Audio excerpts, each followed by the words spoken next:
My name is Zara. I am the SCA Diversity, Equity, and Inclusion Officer. This class is Inclusivity in Event Planning, formerly titled Inclusivity for Event Stewards, but really we expanded past what just an event steward would need to know. So now it's Inclusivity in Event Planning, and it is a living class. So I teach it, and then people give feedback about what they've seen, what they like, what they've wanted to try, and I add that to the class. So please do jump in and let me know what it is you'd like to see, what you've seen that's worked, maybe even what hasn't worked, and we'll go from there. Um, Really quickly, the DEI office is a newer office, so I want to make sure that we talk really quickly about what it is. It is an educational resource, and it can be an advisor to other offices. It is not punitive, and we are not part of the seneschalate structure. So we do not do any type of investigation or anything like that. We strictly do advice for people who ask for it. We may help facilitate getting things to the right place, but any reporting or anything like that is still very strictly through the seneschalate. So why is DEI important, right? The SCA needs to be a space where people feel like they belong, regardless of their social groups and identities, where they have equal access to opportunities, and where they get treated with courtesy, dignity, and respect, no matter how they're different. We want this space to be fun and safe, and we want everyone to come here and enjoy our hobby with us, but we can't pretend like we exist in this perfect utopia free from all bias, and that means that we have to work hard to promote values of equity and inclusion. So we're going to start by talking about the contributors for this class. The main contributor is a wonderful woman named Lady Elizabeth Fisher. A lot of the information on accessibility comes from me having a lot of really long chats with her, and her talking me through a lot of the stuff in this class. Her email is on the handout right at the top. I strongly suggest going to her if you have questions about accessibility. She teaches a 2-hour course on accessibility with events, and her knowledge and research has been invaluable. So a large part of what we are doing in this class is learning how to work with what we have and not sugarcoating what we can offer at our events. I very much understand that many of us do not have perfect sites that are easily accessible to public transport and equipped with every possible assistive device and amenity, but this isn't about perfection. When you're looking for a new site, you may be able to use some of this information to guide your choices, but mostly this is about being able to identify and assess what your site does offer and then clearly communicate that. People will rely on the information that you provide about your site and event. So we want to be transparent about that information so that people can make decisions for themselves and their comfort. We empower them to make their own choices when we make sure that the answers they need are easy to get, comprehensive, and that they don't have to go on some wild spree to find them. Please do keep in mind the concept of privilege or advantage, if you will. I talk more about that concept in the definitions and concepts course, but you don't really need a full understanding of it. You just need to be able to understand the idea that other people are considering things that you may not ever have to consider. So I want you to think about what comes to mind when you're deciding whether or not to attend an event or a practice or a meeting, right? For me, it's things like, oh, does this sound interesting to me? Are there activities there that align with what I like doing the most? Are my friends going, right? Uh, Maybe some logistics, right? Day of the week. I work during the week, so I don't know about that. I know friends who need to worry about childcare on some days and not others, or in the evenings and not during the day. The length of it, right? Do I need to board any pets? Do I need to leave early to drive? Are we day tripping? Are we hoteling? Do I need to find crash space? But here's something I've never thought about. How wide are the doorways? What about whether or not the feast and lunch has a gluten-free option? What about the town's history when it comes to welcoming people who look like you do? Are these ever considerations?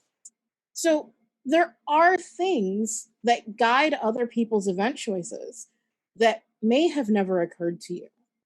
Socioeconomic status, disability, even race may factor into a person's choice to attend or skip an event. They will be making assessments for their own enjoyment, health, and safety based on information that it may not have ever occurred to you to even provide to them. So, what we want to do is we're going to try to be more conscious about some of those options. Um, like I mentioned, this will be a living document sort of class. So I will be adding suggestions and feedback that I get. And we want this to be as robust as possible. That said, I really do want to emphasize that perfection here is not the goal. If you implement just one idea from the class, you will have accomplished more than if you had done nothing. I have no expectation that every event can use every idea, it would be impossible. Uh, I recommend thinking about what most applies for your community and your group and thinking about what can bring people the most safety. That's a really good starting point to make this information manageable to apply productively. So let's start with the idea of our initial search. Um, I want to kind of do a mental model as though we're creating the event. So we'll start with basically what's our event? Not every event encompasses every activity. So what we need is going to be a little different. Uh, I probably don't need to worry about finding a shower for ANS night unless we're getting real messy. But for a fighting event, maybe that's the gift that we give ourselves, if you know what I mean. Um, you do want facilities that are as disability friendly or for people in the US ADA compliant as possible, but it's not a perfect world. And we'll talk about evaluating what sites do offer in a minute. Public transit, especially in more metropolitan areas, is sometimes the only means by which people can travel. So cars can be prohibitively expensive in some areas, and not everyone can drive. You don't want to leave behind your gaggle of college students or your city folks or your visually impaired folks if you can help it. Make a mental note of where the public transit is, if there is any. Um, I do want to talk about location a little bit in terms of safety for your attendees. And we're going to get a little serious here, but this is important. So, I don't know how many people here have ever heard the term sundown town. In the US, a sundown town or a sunset town is a gray town that was historically an area that practiced segregation by enforcing restrictions that excluded non whites. So, this could be a combination of violence or intimidation, and it was often actually written into local laws and statutes. Uh, the name comes from signs that were posted in some of these towns that would explicitly say N word, racial slur, don't let the sun go down on you in XYZ town. And yeah, while the sentiments in these towns were primarily anti Black, they certainly did not restrict themselves to only discriminating against Black folks. Many towns enforced restrictions against Blacks, Jews, those of Asian descent. What this really was a way to codify and normalize racism into the makeup of a town. Um, so let's talk about what that looked like.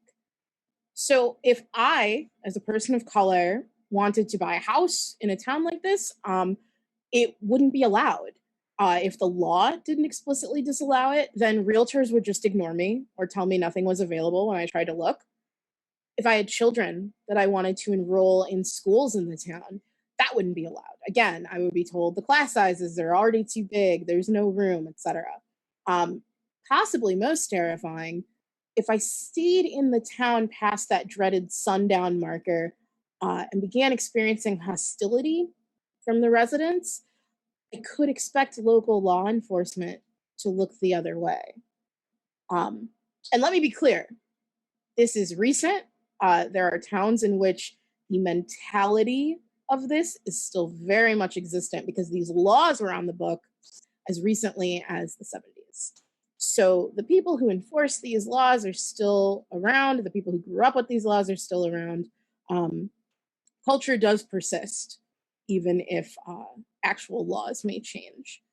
So towns that boasted once of their no Negro population, which is a quote, there are community pamphlets that we have that show this, they still do practice this in some ways in some areas, and it can be very scary and very unsafe.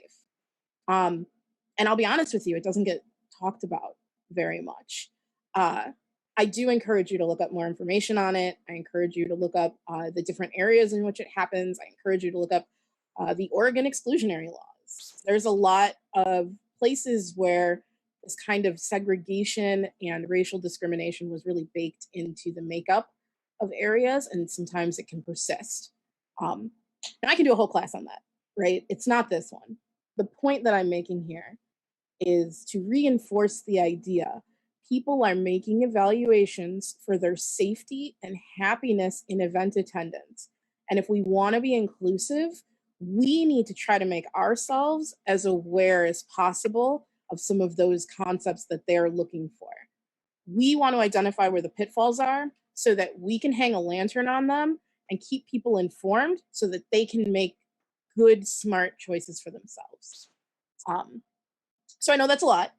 I'm going to pause really quick. Does anyone have any questions about what we've talked about so far? Otherwise, what I'll do is I can actually share the screen on the handout because we're going to get more directly into the meat of the handout so that people can follow along. But if there's any questions now, I will take them. I think we're good. Okay. All right. So like I said, we're going to move through this basically as though we are going through the act of planning an event.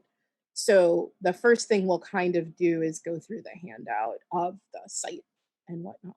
So I will go ahead and I will share that so that we can look at it. Okay. All right. So we are going to start here with the site. Pull this up here so that we can see it. So you want to ensure that the parking is accessible, first of all. Different places have different kinds of parking available, but when you first go to look at a site, what you want to basically check for are, is it street parking? Is there a lot available for people? Are the spaces marked, or are you going to have to create markings for people?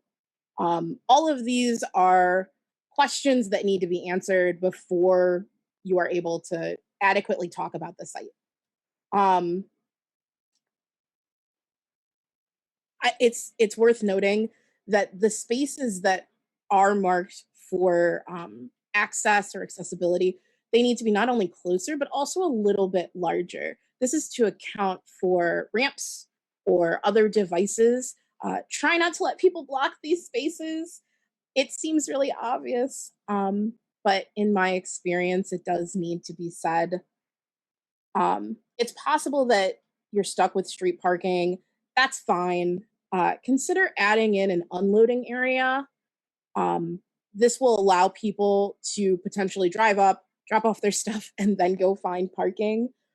And it will not force them to carry all of their stuff from way, way out potentially.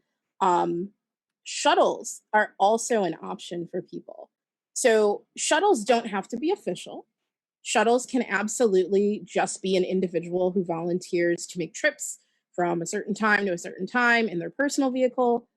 Really, anything helps. And it could be the difference between someone being able to get into an event and not. So let's move on to terrain, right? Oh, let's not do that. Let's keep this open. So for terrain, right, are there maps, signs? Terrain isn't something that I give a lot of consideration as an able-bodied person, but for some folks, problematic terrain can prevent usage of mobility devices or can create obstacles to attending certain activities. So you do want to be mindful of this. Evaluate what type of floor you're dealing with, right? Is it gravel? Is it grass? Is it asphalt? Is it sand? Sand is awful.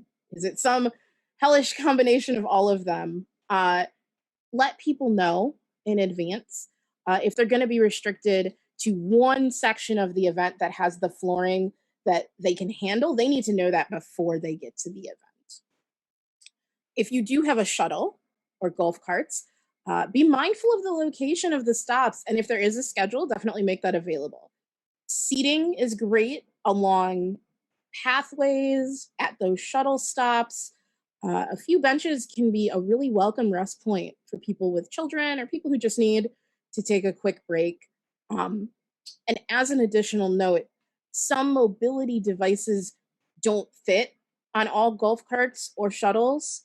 So make a note if there's room, note if there's an extra platform or if there's really strict weight limits, because all of those things can prevent the people who need these from being able to actually use them. So if you're indoors, you need to talk about stairs. Are there multiple flights? Are they particularly steep? Is there a railing? Other obstacles, right? Narrow hallways or doorways, even poor lighting. All of these things are things to keep in mind. Elevators can be really tricky. Some elevators require a key. And if finding that key means running all over to locate a specific individual, that makes having an elevator less useful overall. So there's ways around that. Sometimes the site can unlock it for the day, or you can build elevator attendants into your event staff. There's a few different ways to get around that, but it's something you should know and be able to communicate to people ahead of time. Maps of the site, even if they're crudely drawn, which is definitely all I could produce if I had to. Those are great for giving folks an idea of approximately where activities are. So someone who wants to do both archery and a class in maybe a more central main building will know in advance if they need to leave early to avoid a mad dash across site.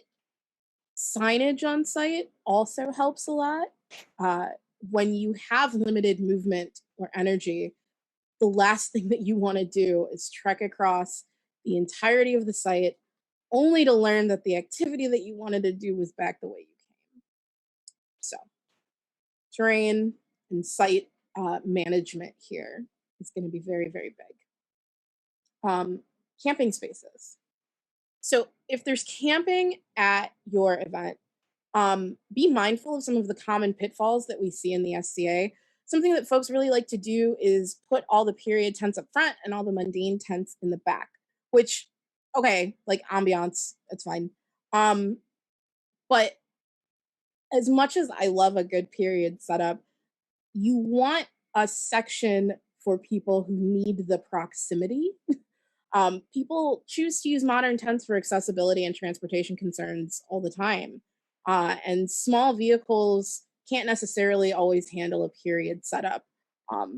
If you show me the person who can cram an oval marquee into their Prius, I will totally add them to my contact list for this class. But until that time, sometimes the size of your tent is directly related to the resources you have at hand to transport said tent. Also, I, mighty 5'2" here, I don't put up tents by myself. I really can't. I kind of need to call people in and use their height and use their strength.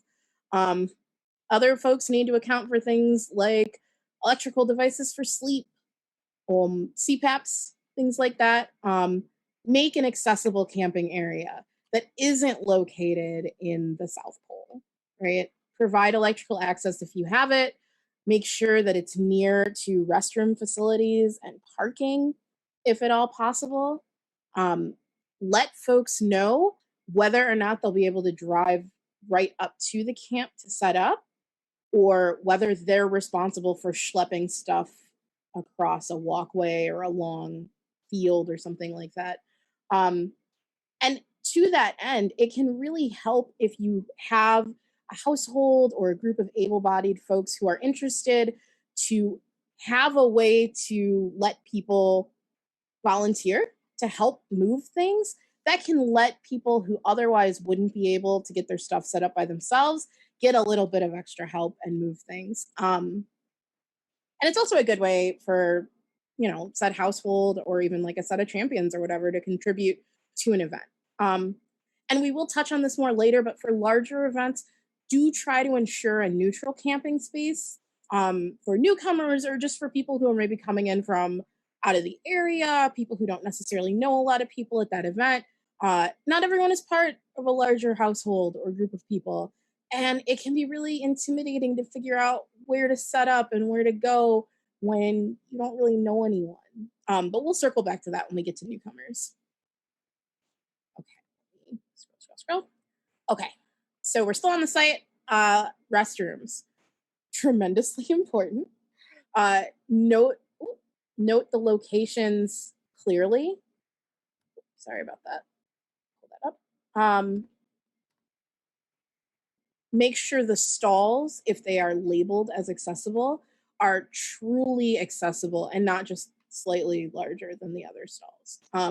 Lady Elizabeth gave me info about folks having no choice but to use stalls with the door open because the stalls are not actually wide enough to allow for their devices. Don't do this to people. Like, don't put them into this position of indignity. Check the space. Include measurements if it looks small. Note the height of the sinks. Some might be too high or too set back to allow everybody to use them and reach them easily. If there are showers, note that they exist, and then also accessibility concerns. Just kind of keep in mind practical usage here. So if there's a shower trailer, cool. Is there a ramp to get in or are there stairs to get in? So just practical usage. Accessible porta potties should be available ideally and centrally located. Don't have these face a busy walkway or roadway. Keep them kind of turned off. This is a recipe for disaster, right? You don't want people trying to dodge like Grand Cherokees when they're just trying to go to the bathroom. That's not cute. You don't want that. Gender inclusive facilities are also really important. If possible, you can label these with neutral signage, like the examples that you can see on the handout. This is great for not only those outside of the gender binary, but also for those with differently gendered aides or children. It makes things easier for everyone. If your site doesn't have neutral bathrooms, it's really easy to just label one yourself, right? Throw up a sign over it that just says family restroom or neutral, like gender inclusive restroom, whatever you want to call it. People sometimes also include hygiene products in bathrooms, so be mindful. These products should be in all bathrooms because their usage won't be restricted to any kind of outdated notions of gender. You do want to make these accessible to everyone. So don't fall into the trap of only putting them in certain bathrooms as opposed to others if you provide them. Okay, so unique spaces. We're going to talk about maybe spaces, right? These are spaces that generally don't come with an event. You'll have to like potentially set them up. Changing rooms. Offering a changing room is a good way to prevent people from unnecessarily occupying bathroom stalls. It is awful when people go into the only accessible stall potentially because they're trying to put on some kind of elaborate clothing that's going to take them like 15 minutes to get ready. And it's the only toilet that might be available for people. So don't do this to people. Changing rooms are a really good option. If possible, they should also include a gender neutral area. You can curtain off areas in a single room. Chairs are really good to have in these spaces. I can get my shoes laced up and all my garb put on while I'm hopping around on one foot, but it's not a good look and you don't want to see it. So chairs are great to put in for people so that they can sit and they can very comfortably get dressed. Another option for unique spaces is quiet or low sensory spaces. These are great and they can serve a multitude of folks. So those who are breastfeeding, those who need a space for prayer, people who just need a little bit of an escape from loud noises. Everyone can benefit from these, really.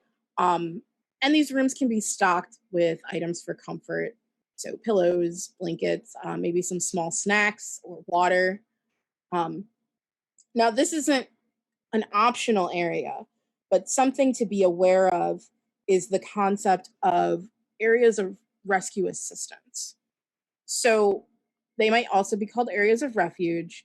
These are areas that will be checked by first responders in case of an emergency. So if you are a person who needs an elevator, but you might not have access to one in, say, a fire, you would go to these specific areas to await assistance or instruction. So it's very important that you, involved in any kind of event planning, know where these areas are. So populous or gathering spaces. So let folks know in advance the size of day camp that is allowable to maintain manageable walkways, and then really do work to keep those walkways clear throughout the day. Be especially mindful of merchant areas and food areas because those can get really crazy during peak times. If people need to bring their own chairs, let them know in advance. If you have chairs available, but those chairs are not good for long-term comfort, so they're stools or they're backless chairs, or they have really strict weight limits, note that so that people can bring their own chairs. When setting up children's activities, be mindful of the location. Do we want kids running around near a range or a list? Probably not. But to that end, you also want to ensure consistent sightlines to parents. So keeping children's activities in a central space keeps parents connected to both their children and to everyone else at the event. So this is motivation for folks with kids to attend and not feel isolated because it keeps everyone in the heart of the action. And the kids' activities aren't way out away from everywhere else where people will be tempted to either not bring their kids or have to feel like they have to stay away from the rest of the event the whole day to stay and supervise their children. So central, but not unsafe. So I'll pause really quick. Folks are dropping some comments in, and I'd love to, if anyone wants to kind of talk out loud about what they're seeing, that would be welcome. Elizabeth, if you want to chime in. Lady Elizabeth gave me a lot of this info, so I am very open to her adding on here because these are some really good points that she's making. So I think in the Zoom chat, we have a couple of comments, not necessarily questions. Sure. If you guys do have things that you want to say and you want to be unmuted, if you can raise your hand, I can make sure to unmute you. And Drew is also going to be looking at the hands that come up or whatnot. Jessica, can you see the Zoom chat stuff? Because you're sharing right now. So do you want me to read you some of the comments? I can see some of the Zoom chat. Okay. I can't see anything in the Facebook Live, so that'll have to get relayed back to me. Okay. But I can see some of the Zoom chat. But if people want to like just say what their comment is and add any more, I'm welcome. Like I'm open to that. People are welcome to chat. We've got a smaller group today, so there's going to be room for that. So we have a Tesh with her hand up. Sure. So I will unmute her. Hi. Hi. So for It's actually a combination of a couple of things that you were talking about, like the maps and the restrooms and the site. Be honest about the site. And I'm not going to say which event it was, but my least favorite event I ever went to, I didn't realize the size of the event itself. When we got there, the maps weren't accurate, as in, like, some stuff was on different sides of a road or whatever than it was. It wasn't labeled well. And then we were planning on camping, or not camping, we were planning on staying there. But, like, to get to the restrooms, not only was there stairs, but there was no lights. So I had problems with my eyes. And, like, my instant comment was, this is how I die in the middle of the night. And it was enough that at, like, 11 o'clock at night, we ended up scrabbling to find a hotel, because there was no way I would be able to move anywhere without killing myself, because I didn't bring a flashlight or anything, because I wasn't expecting that I would need it. But then, since it was so big and I wasn't expecting it, I have a bad knee because I'm gimpy. I have a bad knee, so I was trying to find where stuff was, and it didn't match up with the map. And I was having so much trouble that at one point in the event, I ended up sitting, like, in the middle of nowhere. I found a bench and I was crying because I just gave up.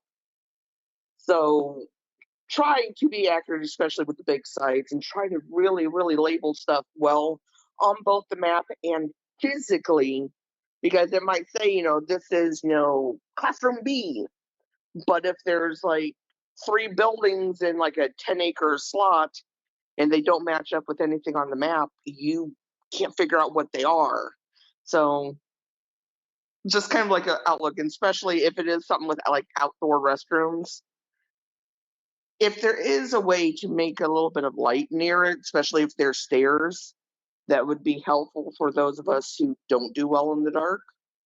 That was all I was going with. Thanks a lot, Atash. We have a couple more hands, and I'm just going to go ahead and read that. So Atash had a comment that she pretty much covered in the chat. Genevieve d'Aquitaine talks about how she agrees that elevator access is important. And at Atlantean University, there was a situation where the only elevator required a key. So they set up their registration table nearby so that they could operate the elevator whenever it was needed. But folks who were down below had to yell up a stairway to get help. So they definitely would have needed better consideration, on that aspect before using the site again in the future.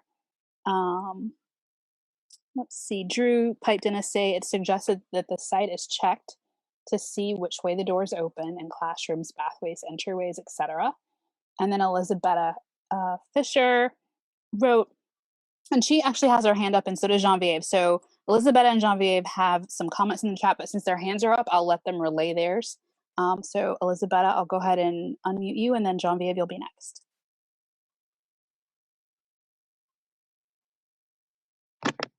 Hey. I think I'm unmuted, yeah? Yes. Okay. Yeah, I touched on it in the chat while you were talking about the elevators and setup and stuff, but we're talking about inclusivity, so this is a phenomenal way to get kids involved, right? Able-bodied youth, perfect for hauling stuff, for helping set up. It gives them a purpose. They feel included. They feel like they're, like, really contributing, and they are. So, like, you're creating, like, a chain reaction where, like, these kids are being included and they're helping with inclusivity, and it's just like this really cool chain reaction. And also I mentioned that they're awesome for elevator operators. If you only have that one key, set up kids and let them ride an elevator all day. Like, give them, like, half-hour shifts or something, and just let them ride, like, up and down and check every level. And again, you're including them, they're including others. So yeah, don't forget to use. Thank you, Elizabeth. And then Genevieve, go ahead.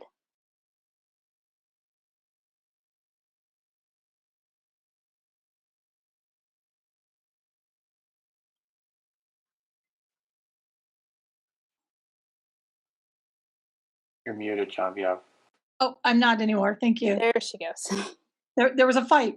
It kept on saying the host had muted me and asking me to unmute, mute me, and unmute. So anyway, in addition to other comments I've left in the chat, my protege actually taught a similar class at our last Atlantean University.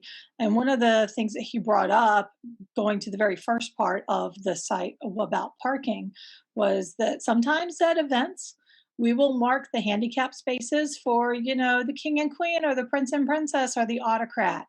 And that is a thing we absolutely, positively cannot do.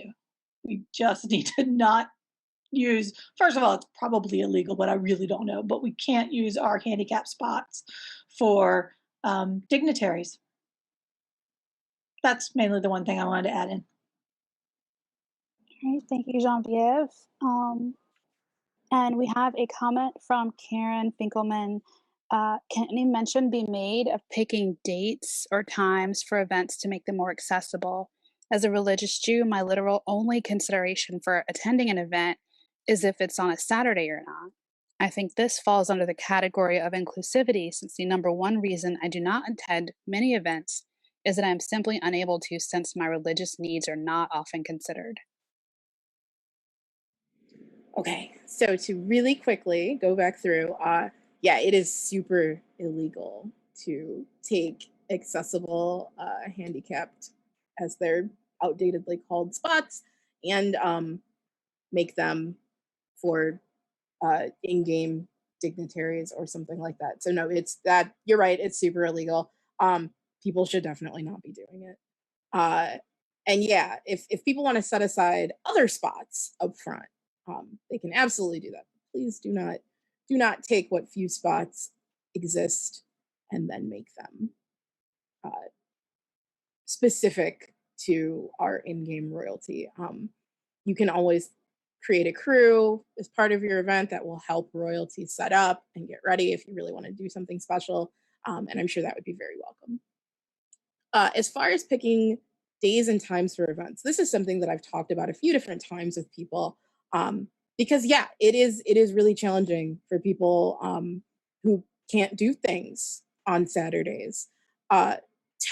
The problem tends to be a logistical consideration that because the work days are constructed around kind of Christian-esque acknowledgement of Sunday, and then we've got Saturday is the only real free day where people can travel on the Friday evening and the Sunday without needing to wake up the next day for their normal work schedules. It can be really challenging, but making sure that we do expand wherever possible. I tend to move my days around that I do things, especially when it's virtual, and that consideration isn't there. So I'll do Sunday, or like these are Wednesday evenings. Yes, the holidays are really important. We moved something off of Rosh Hashanah because it was important that we acknowledge that that day is a day of, celebration for many people. It's something that I want people to keep in mind. I think it's important. I also know that there are some logistic concerns with it. So I think doing what people can helps a lot. Moving events to Saturdays. So virtually, it's very easy to move things to perhaps a Sunday because there's not that concern of travel.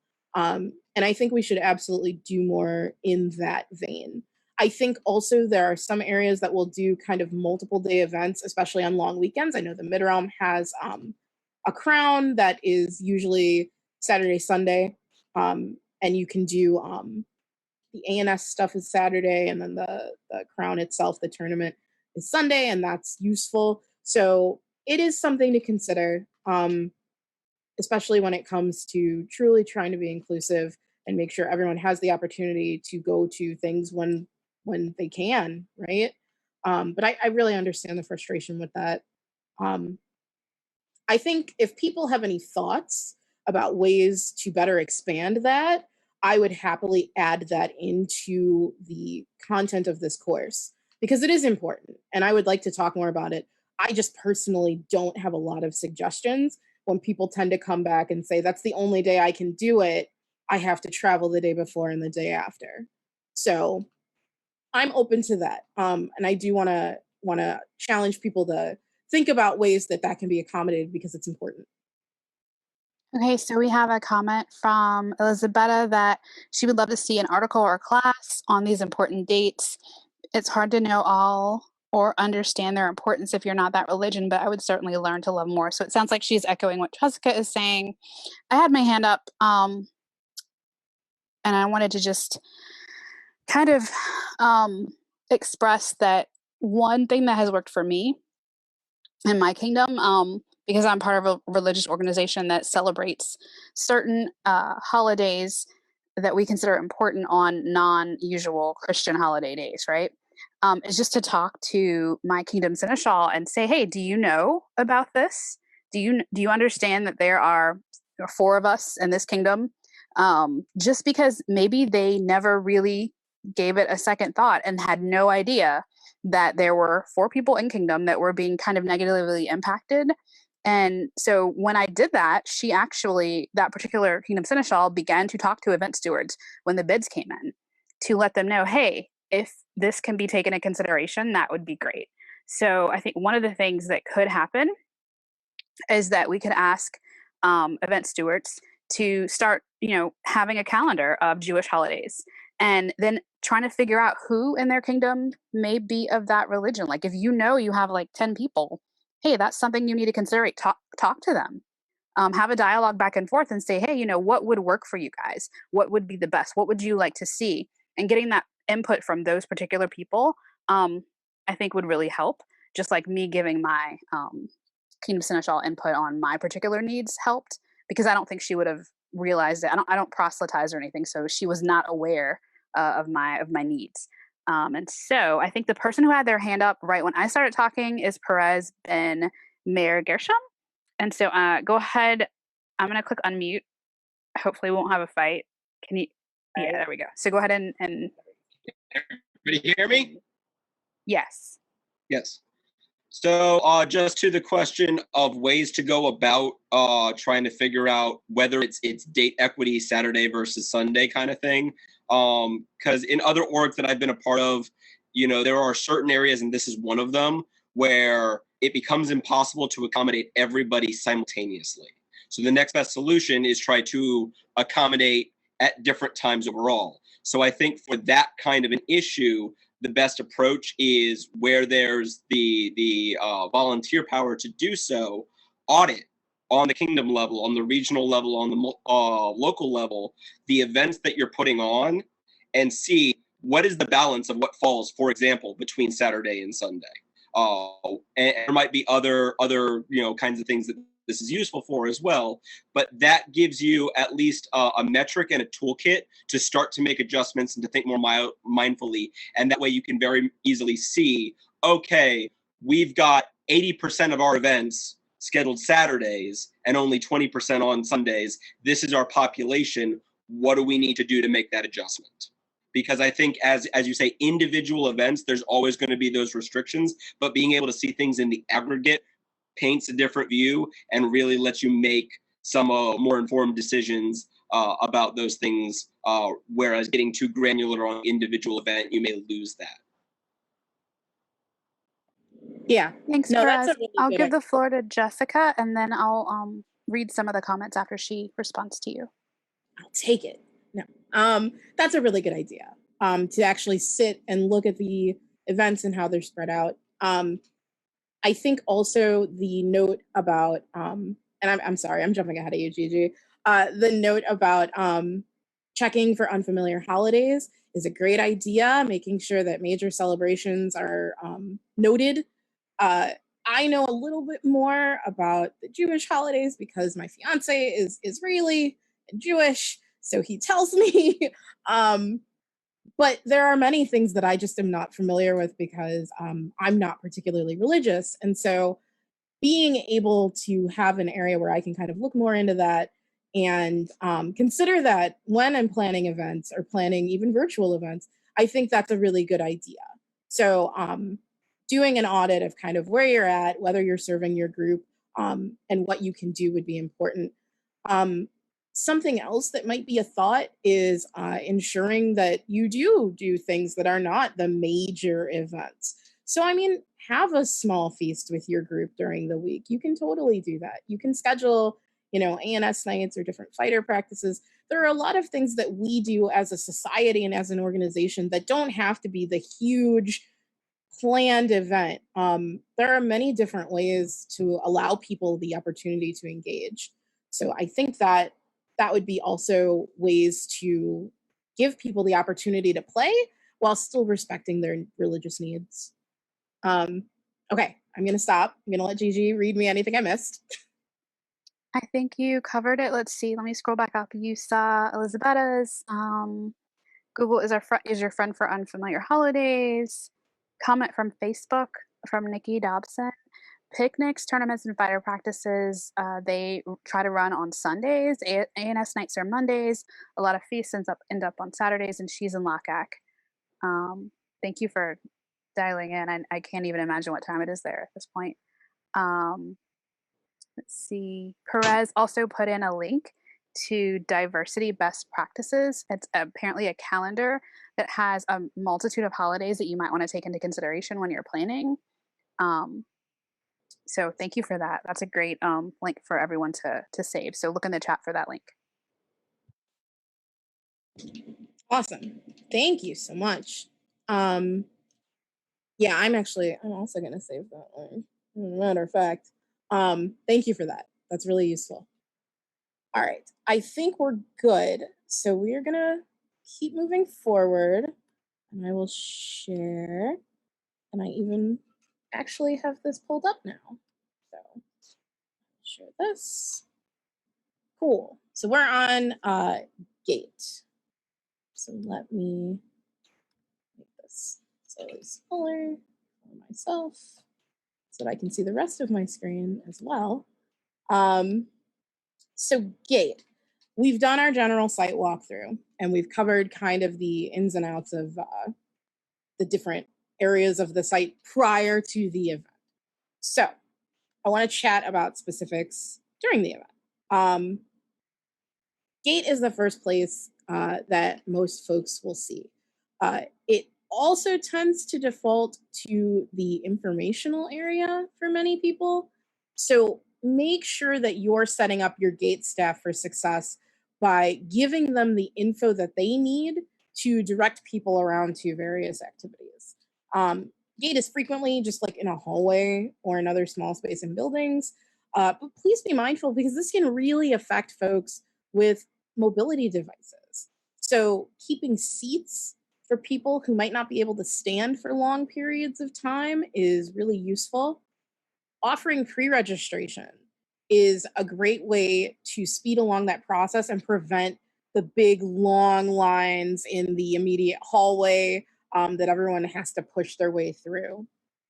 Clipboards are a great option because you can hand people a clipboard, they can sit, they can fill out their forms. They don't have to like hunch over a table or, pull something up to their face because they have trouble reading it. Access to the maps and a robust knowledge of where the activities are located, really important for your GATE staff because they will be treated often as information point. If you're using walkie-talkies or a messenger group or however you're communicating with your staff, make sure GATE is looped in on any schedule or updates to location. It doesn't do any good to send someone to GATE for answers that they don't have because they were never given the updates. So make sure that that's something that you're doing when you make any changes. Large print site booklets on the day of, really great to have on hand. Make sure people know they're an option if you have them, sometimes verbally, because they might not see the sign that mentions it. If you can't manage large print site booklets for everyone, keeping one that can live at GATE would be useful so that people can go to GATE and look at it there. So newcomers. Newcomers is actually quite large. And it's expanded a lot beyond this little bit of a handout. What we're planning on doing a class with DEI and shadow lanes that speaks a little bit more to the concept of newcomers. But I'll talk through what we've got so far, and then we can talk more about newcomers if you're interested. I can let you know when that class will be.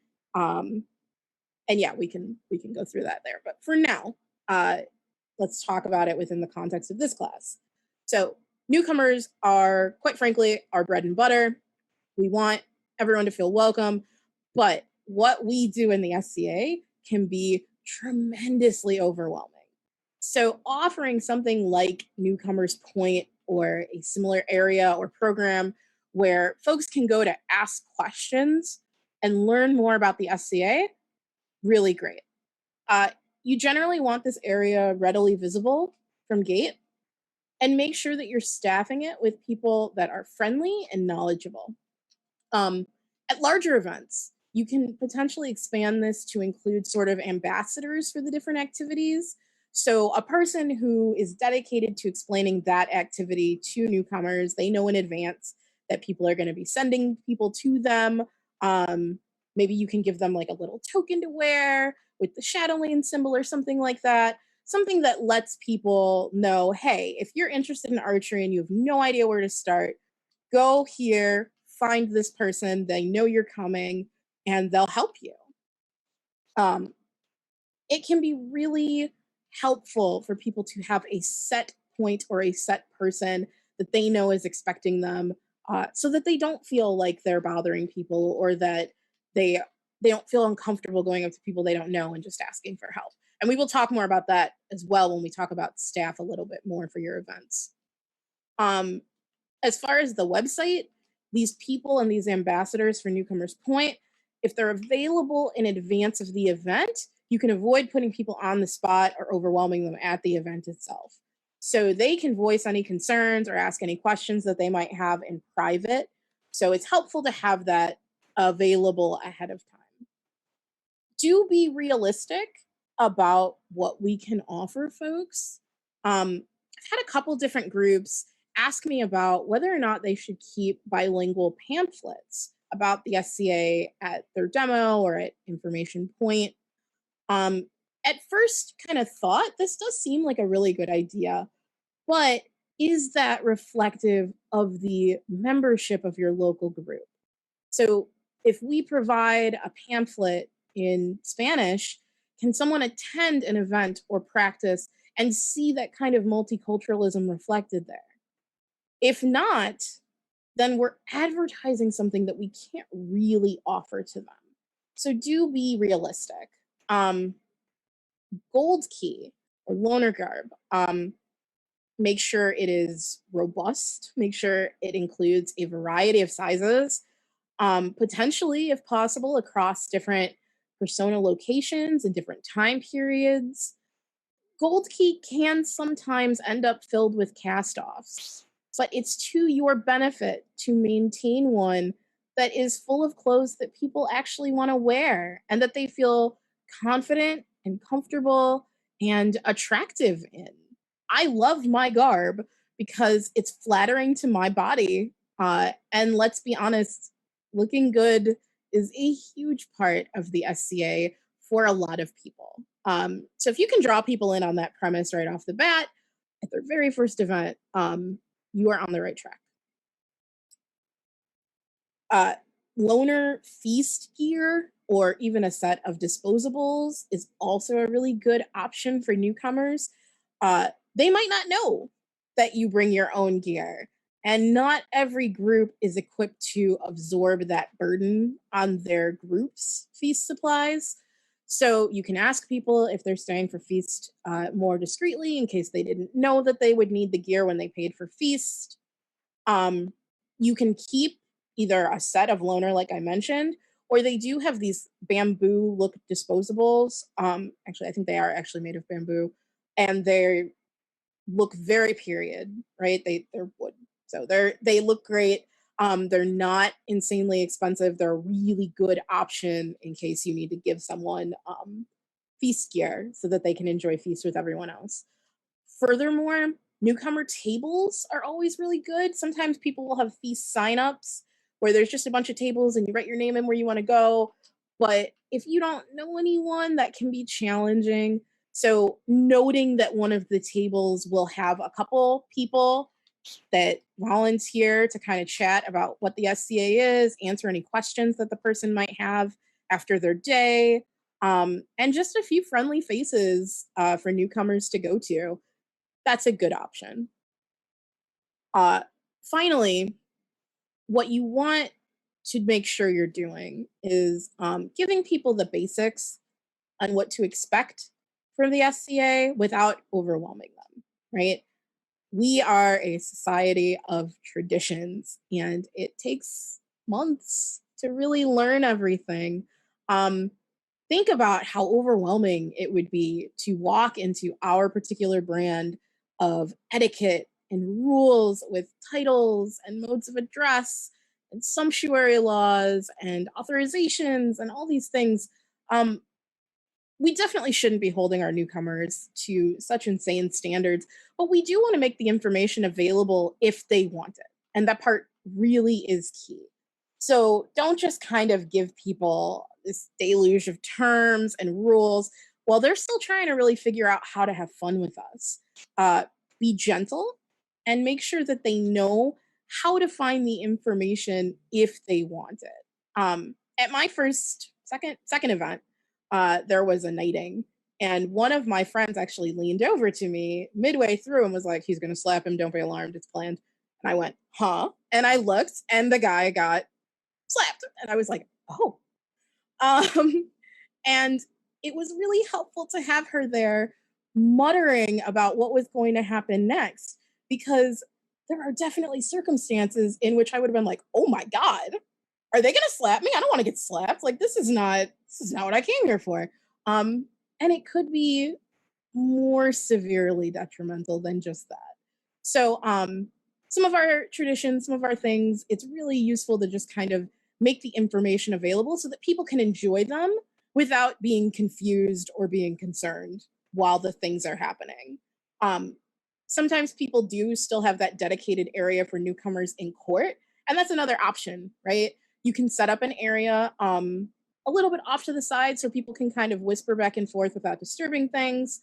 And they can just say, like, "Okay, so this is what's going on. This person just got this award. This is the significance." Yeah, it helps. It gives people a little bit more of a touchstone. It helps them get familiar with what's going on. Like I mentioned, this will be a whole class because I could go on about this for a while. Just send me an email, equity@sca.org, if you're interested. And I will make sure that when this class comes to fruition, you are invited. We'll talk more about recruitment and retention, and we'll talk more about these concepts and how they manifest at events. I don't think I have this on the handout right now. I do not. So as far as service animals go, I do want to touch on that quickly. There will also be a small class on service animals. We have an updated policy on service animals. It got updated fairly recently. The class will talk about the policy and just kind of general knowledge, and then some US specific information for the ADA. But the short version is basically we follow all laws and ordinances about service animals wherever you are. You follow your national and local laws. And that generally means that you must allow service animals. You may not demand documentation. You may not require pre-registration. You may not charge people more for having them.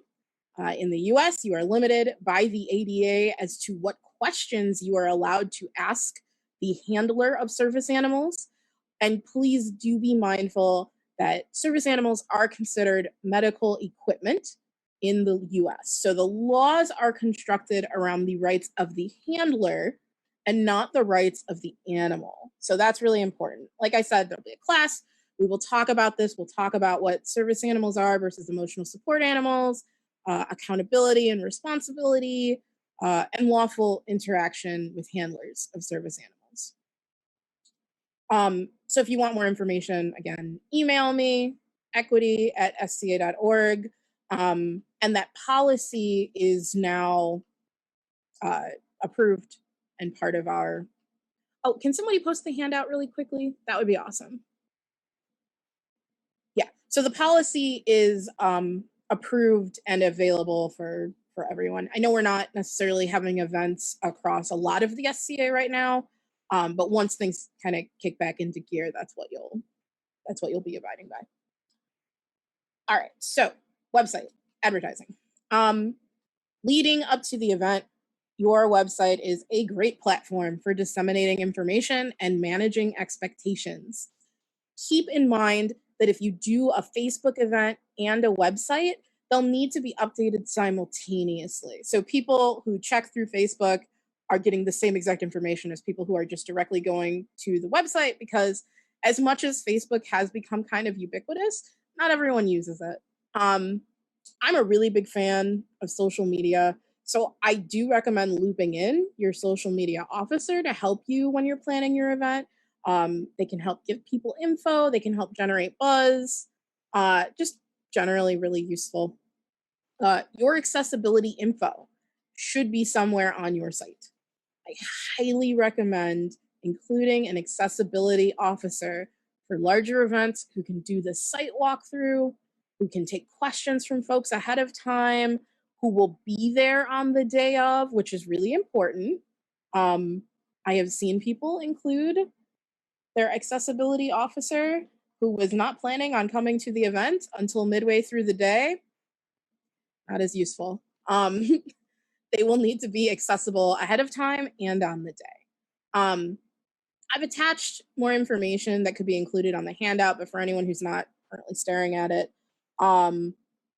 site layout, info on the stairs, elevators, railings, kind of the things that we talked about before, things that people need to know when they're planning things in advance. And I do really highly recommend making sure that you talk about your accessibility officer if you have one. Let people know that this is a person that they can go to who is expecting their questions, who has done work already in trying to keep the site as accessible and talk about that accessibility as much as possible. People feel more comfortable when they know they have a dedicated person. So taking away the work of having them have to hunt that person down is really important. Some other notes for websites. Type everything out. If you put text on an image, you should include the alt text. So when I hover over an image, text should pop up, or that text should be right above it that says text of image or something like that.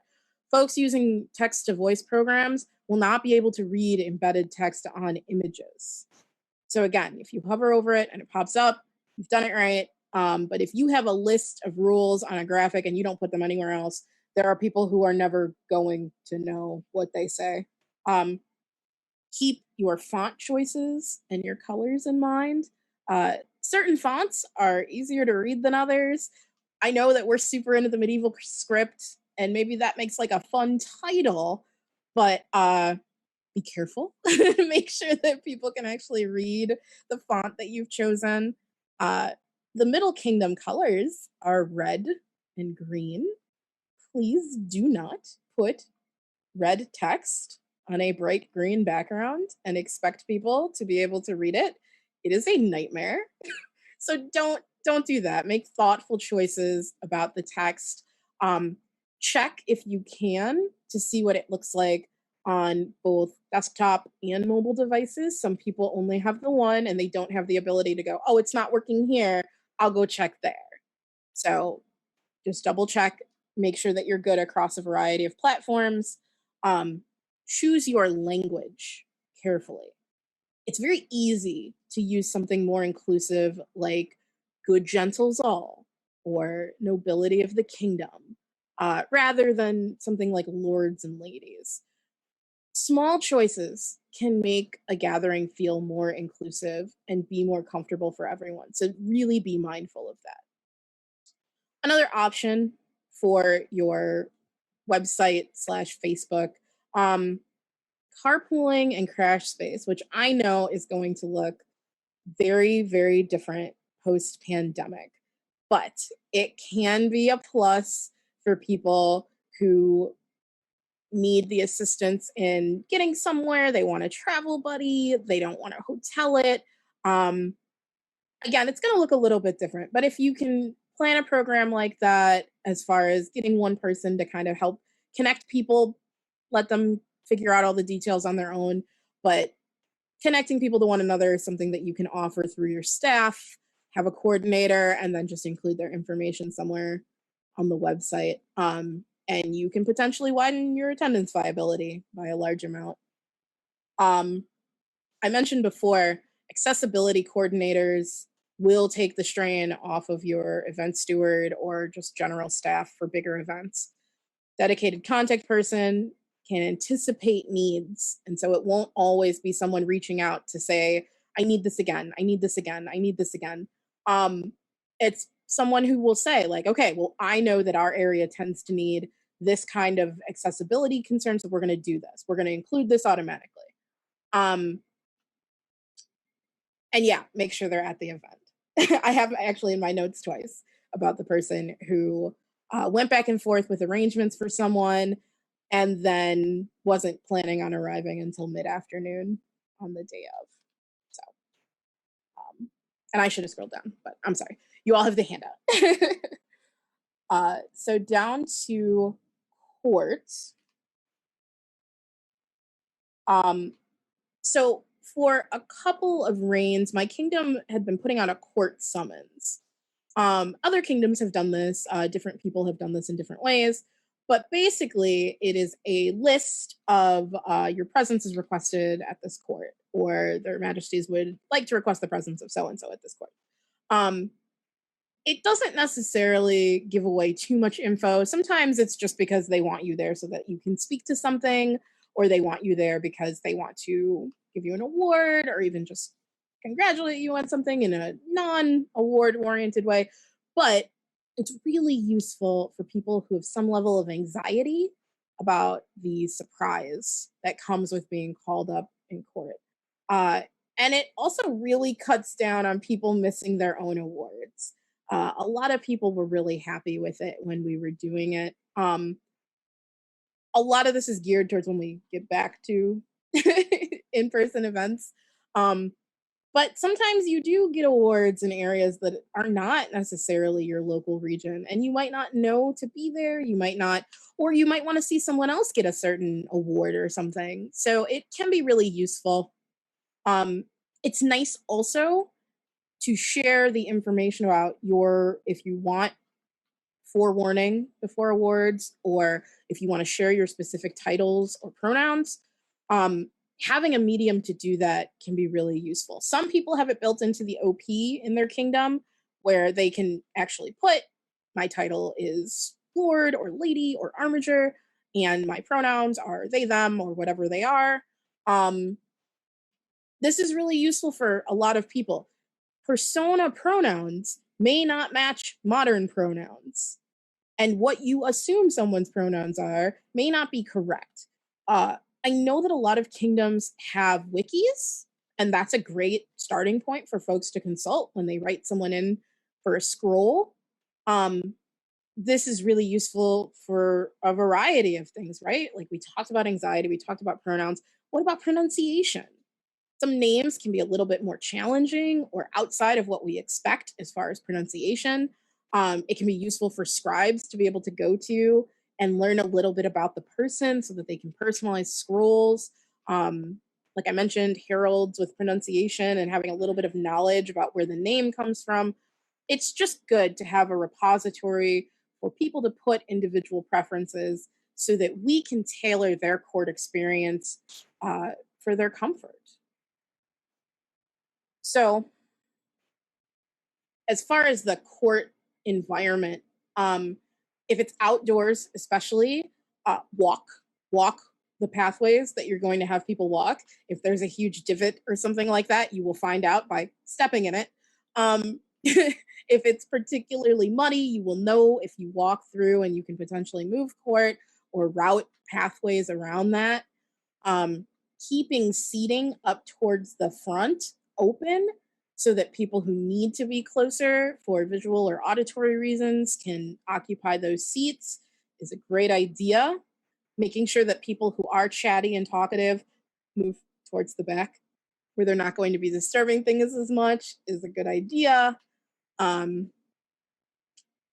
Silent heralds, this is going to kind of go with this. So folks who need to observe silent heralds need clear lines of sight.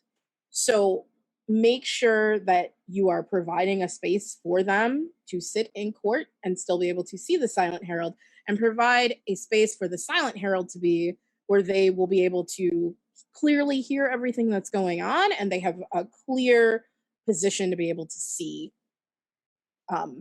their audience and see who they need to be specifically working with. The SCA virtual classroom is currently doing weekly sign herald classes through Zoom. Very cool. There's also a program in the West that's doing different signing. So there's a lot of opportunities to kind of engage with the people who are working on this initiative in the SCA. Just be mindful when they are in court that they need to be visible if they can do their jobs, and people need to see them.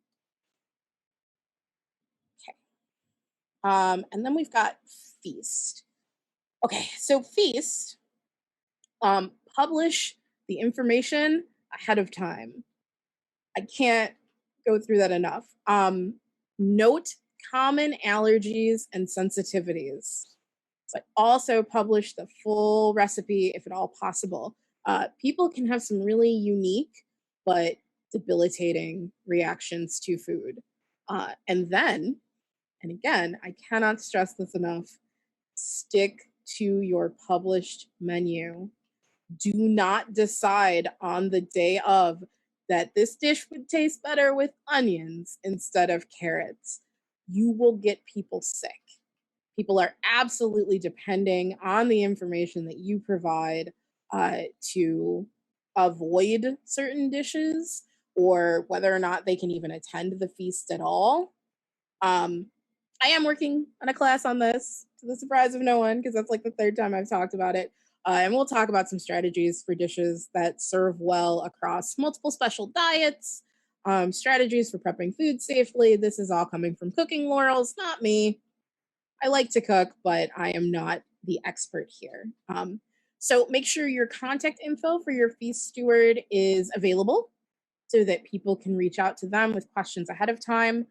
Now, very obviously, you won't be able to account for every dietary restriction. It's not possible.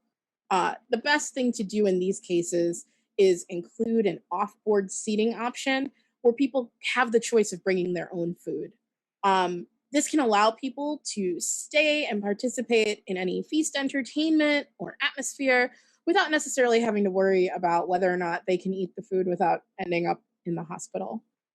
So give people the opportunity to bring their own food and then still be a part of the event with everyone else and still get to hang out with their friends. So on the last page, I just have some examples of different things. Before you move on, yeah, can I relay a couple of things to you about the last two sections? Yes. So first, there's a actual question. Do you have any thoughts on hiring a professional sign language interpreter for court? So personally, it would be hard for me to speak to that because I don't know what people's budgets are like. I know that different groups will have different budgets. I think I'm actually going to defer to Elizabeth on this one to see if this is a conversation that has happened before. Do you know if this is something that gets talked about much? Can you unmute Elizabeth so that she can? Hey, yeah, so I, in real life, am a professional sign language interpreter. So have had this discussion. It's tricky because the language that we use is so specific and so custom. So it's hard to bring somebody in from the outside. On the flip side of that, there's the money aspect. If you had a deaf person come to your event, they could request that as accommodations, and you would have to basically prove that you weren't financially able to provide that, or you would have to hire somebody, because that's like an ADA accommodation issue. So we have silent heralds in the SCA, and a lot of them try really hard to learn the language that we use and the signs that we have specific to our language. But it's not a perfect system, unfortunately, because a lot of the people are not professionals, and interpreting is kind of its own adventure. Like, it takes its own learning, and like, I went to college for it, right? So like, you can learn and you can kind of get by, but to be like really good is another conversation. I don't know if that makes sense or not. A lot of deaf people that I know, they're happy that we've taken the time and the thoughts to include silent heralds, and they are more than happy to let the silent herald do their thing without bringing in a professional that would cost more money. Another thing you could do is approach people in the area and say, hey, do you know any interpreters that maybe would do like pro bono, because we are a nonprofit, we don't have a lot of money in the bank. See if you can reach out to like the local deaf community or the local interpreter community. And there's a couple different ways you can go, but do understand that if a deaf person like legit came to you and said, I am requesting the accommodation of a professional interpreter, that by law we technically have to provide that, or we have to prove that we have financial hardship to not provide it. Does that make sense? Thank you. Because I'm like, I don't know the details of this. I know a little, but I wanted someone to speak from a place of expertise. So thank you so much. And Okay. the only other comments over in the chat, they're not questions, they're just commentary on the subjects you've covered. There's actually someone who's offered a link to information on the website accessibility.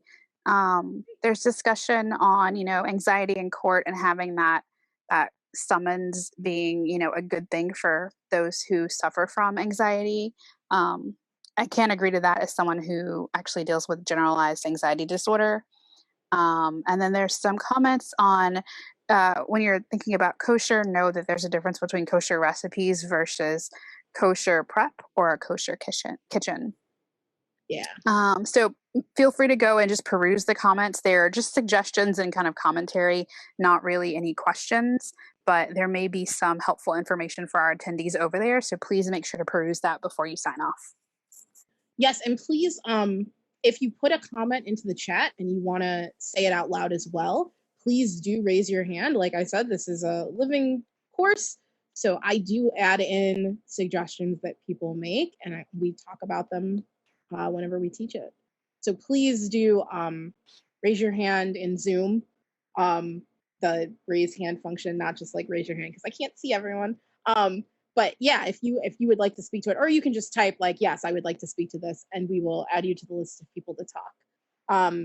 We've got plenty of time. I've only got one more page, and it's really quick. It goes over just existing examples, and it's mostly stuff that we've talked about. So we definitely have time for people to chime in. So really quickly, this last page is just things that people have done, right? People have offered the quiet room or had a low sensory area, and that's been really useful. There is an example out in the Barony of Three Mountains where it's a convertible stool for kneeling. So you can either sit on the stool or you can flip it over, and there's a padded area and then handles to like help you get up. Super useful. The person who designed it and made it is Drusa Saturnina. And I know people have successfully kind of reached out and gotten more information about this. And I've seen this done with a couple different designs in a couple different places. So this is a good kind of general idea. And then in 2019, Sport of Kings out in Ontario actually utilized a ton of different strategies, right? They had an accessibility staff position. They had a charging station for medical devices. They had respite benches. They included language on color-coded signs, which is super useful, right? If you're a person who's colorblind and someone says go to the green list, that might be challenging, but if you include language on it and have it, it's the green circle list. Very easy, or even just putting the word green. Very easy thing to do, very helpful thing for many other people. I think it's just really important. I want to wrap up. We talked about so many different things, and I'm sure we will have a discussion now, and we'll talk about even more things. Please don't feel overwhelmed. We don't want perfect to be the enemy of better. We can we can institute and or implement a couple of the ideas that we've talked about here and still do really well with accommodating people and looking to make people safe and comfortable and happy. It doesn't have to be all or nothing. So definitely talk to your local groups, think about what's realistic for you to implement, and just start small. Start with the things that are feasible, start with the things that will serve the people around you best. So to that end, all right, do we want to go through the existing comments, Gigi? And then if anyone wants to talk, they can. I'll just take any open questions about anything that we talked about here, or if you just have questions for me, I can hang out for another like half hour. So I'm going to open things up. Does anyone have anything else? Thoughts, comments, questions, concerns?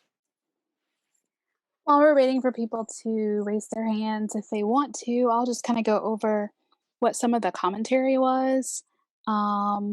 So we've got that way back when you were talking about checking in. There was a comment on triplicate. Let me see if I can get back that far without going too far. There's so many comments. Okay. Okay, so one thing that Tracy has seen work is a conference badge to identify first-time attendees. And then there was a comment on the fact that sometimes you don't want to identify new people because that might make them feel vulnerable. So I think a conversation would be appropriate at that point, asking someone if they'd like to, have this particular badge or a sticker on their token. Also, Angela Yao says, if your crown calls newcomers into court, please make sure they do so later in court so that folks have a chance to see how people enter and leave court, and they can just like mimic that. Website accessibility, there is a link on that, and there's some commentary on what fonts are preferred for different types of differently abled folks that are using websites. Let's see. Yes, there was a debate on labeling newcomers versus not labeling newcomers. A heads up for anxiety, I wrote is great. So when you brought up the summons issue, I thought that was awesome. And Drew chimed in that his wife got his AOA in a small private court with just 10 people in attendance because she was not willing to walk up in front of court and everyone. So I think it's awesome when there is communication going on back and forth between Crown, heralds, and participants so that we know what you're comfortable with. A comment from Victoria that she has been ducking court for years because the one time she was called up, she's still mortified about what happened. There was that thought on hiring the professional sign language interpreter, and then Elizabetta responded, kosher, cooking spaces, and cross-contamination for those with allergies or sensitivities. Let's see. Running feasts. Oh, actually, Elizabetta posted the handout on allergies and feasts. So if you guys want a link to that, it is in the chat. And I think that's it. I think it's pretty much a commentary on everything that has come down so far. So be sure to raise your hand if you'd like to speak up and chime in on anything else.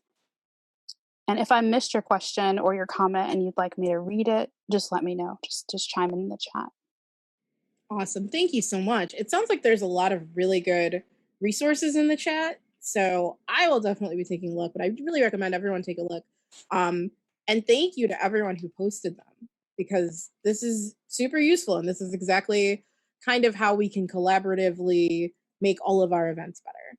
So if anyone has any questions, kind of last chance, throw them out.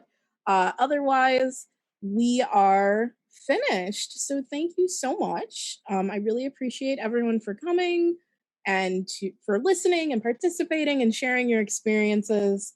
You can always email me, equity@sca.org. And then this is part of a larger weekly series. So next week, there will be a different class, and it will not be taught by me. It will be taught by one of my awesome Kingdom DEI officers, and it will be intent versus effect, or intent versus impact, actually. So information for that will be on the SCA Diversity, Equity, and Inclusion page, and it'll be next week at the same time. So if anyone else has any more questions, thoughts, anything, now is the time, or have a good night to everyone. Thank you. Thank you again. And thank you, Elizabeth. You're the best. I appreciate you. Everyone should check out her email on the handout and email her if they have questions, because she is a wonderful source of knowledge on this. Thank you. Thank you. Thank you. All right. Good night, everyone.